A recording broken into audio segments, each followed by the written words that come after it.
محمد کا دیوانہ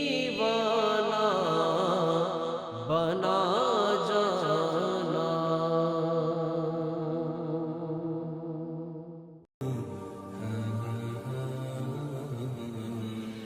ختم نبوت آیات قرآنیہ کی روشنی میں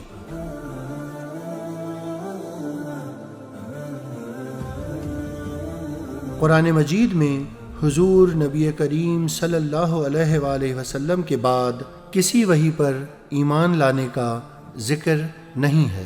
قرآن شریف میں سورہ بقرہ کی آیت نمبر 4 کا ترجمہ ہے، اور وہ لوگ جو آپ پر نازل کیا گیا ہے اور جو آپ سے پہلے نازل کیا گیا ہے سب پر ایمان لاتے ہیں۔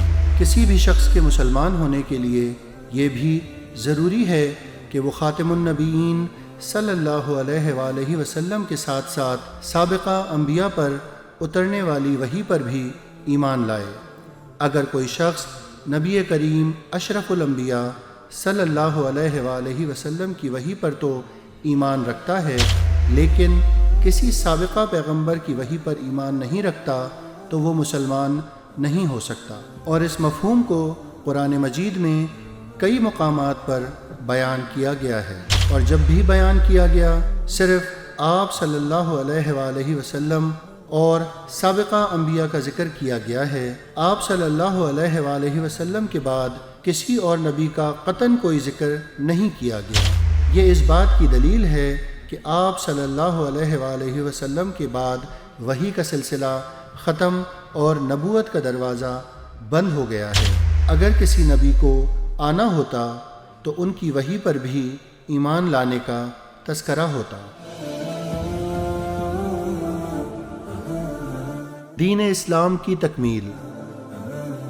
قرآن شریف میں سورہ مائدہ کی آیت نمبر 3 کا ترجمہ ہے، آج میں نے تمہارے لیے تمہارا دین مکمل کر دیا اور تم پر اپنی نعمت پوری کر دی، اور تمہارے لیے اسلام کو دین کے طور پر ہمیشہ کے لیے پسند کر لیا۔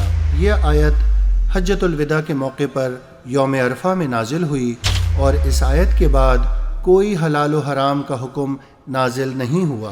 لہٰذا جب دین کامل ہو گیا تو اب وحی کی ضرورت باقی نہیں رہی۔ دین کے اکمال اور نعمت نبوت کے اتمام کے بعد نہ تو کوئی نیا نبی آ سکتا ہے اور نہ سلسلہ وحی جاری رہ سکتا ہے۔ اسی وجہ سے ایک یہودی نے حضرت عمر فاروق رضی اللہ تعالیٰ عنہ سے کہا کہ اے امیر المومنین، قرآن کی یہ آیت اگر ہم پر نازل ہوتی ہم اس دن کو عید مناتے۔ حضرت عمر فاروق رضی اللہ تعالیٰ عنہ نے جواب دیا، ہم اس دن اور اس جگہ کو خوب جانتے ہیں جس میں یہ آیت نازل ہوئی۔ یہ آیت نبی کریم صلی اللہ علیہ وآلہ وسلم پر جمعے کے دن اس وقت نازل ہوئی جب آپ صلی اللہ علیہ وآلہ وسلم عرفہ میں کھڑے ہوئے تھے۔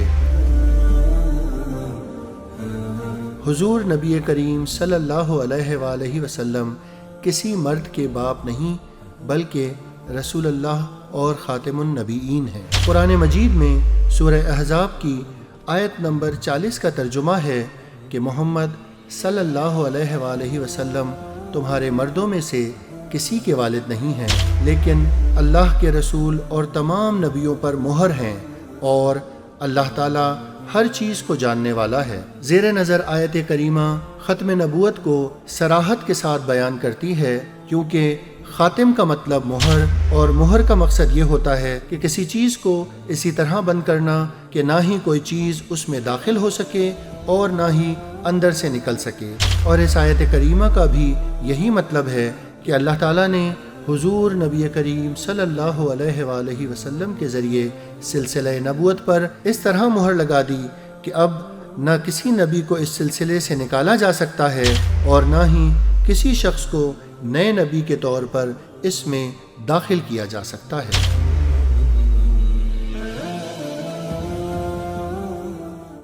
جو بھی محمد